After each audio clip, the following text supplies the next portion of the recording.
The politicians in Montpelier are, as they have been for several legislative sessions now, again making climate change a top priority. On Valentine's Day, a joint committee hearing in the Pavilion Auditorium showcased 2.5 hours of the usual alarmist rhetoric, but a few nuggets of reality managed to shake loose, including this one from climate scientist Dr. Alan Betts.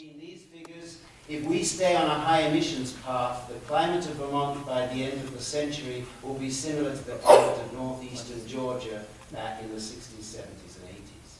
And you can imagine this is really hard for our natural ecosystems to survive this. If we make a serious effort, and we have shown no signs of making a serious effort yet, to move away to an efficient society powered by renewable rather than fossil fuel, it's southwestern Pennsylvania. So let's make sure we're clear here. By their own admission, even if we do everything these people force us to do, and everyone who sees what we're doing in Vermont follows our example, the best we can hope for is a climate akin to Pennsylvania. If we do nothing, we're Georgia. The objective is not and never has been one of saving the ski and maple industries. What the objective is unclear. But whatever the objective is, well, how we doing?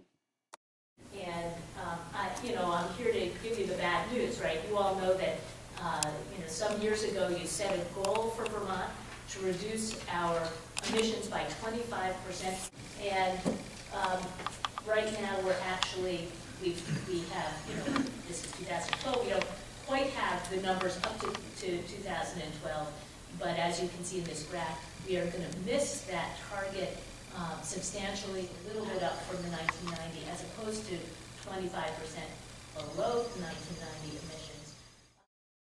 Not even close. And at what cost? Not only the substantially higher electric rates we're paying, but also the fact that they are blowing the tops off of our mountains in their failed attempts to achieve, well, Pennsylvania. Is it worth it? And why should we trust them to take this any further? What's next?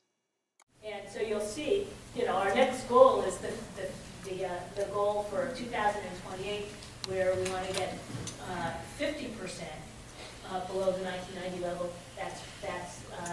That's really significant. And when the Climate Cabinet's thinking about our work, we're thinking about how do we reach that goal. We have to try to get 500,000 electric cars onto our roadways and into our homes by 2050 to meet this goal. So it's big. And as you will see, it looks that right now, as our current revenue sources are constituted, is a $75 million challenge for our ability to continue investments. The vision is, can Vermont be nearly fossil fuel free by mid-century in all sectors? We have a 90% renewable goal, which you know about, through 2050. Honestly, does any of this sound at all practical or remotely possible?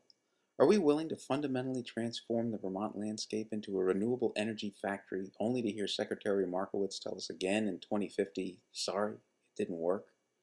And what else will we give up along the way? And, it is not easy to make dramatic change, particularly in a democracy. It would be easier if this was a dictatorship and we could implement change quickly. But I'm glad it's not.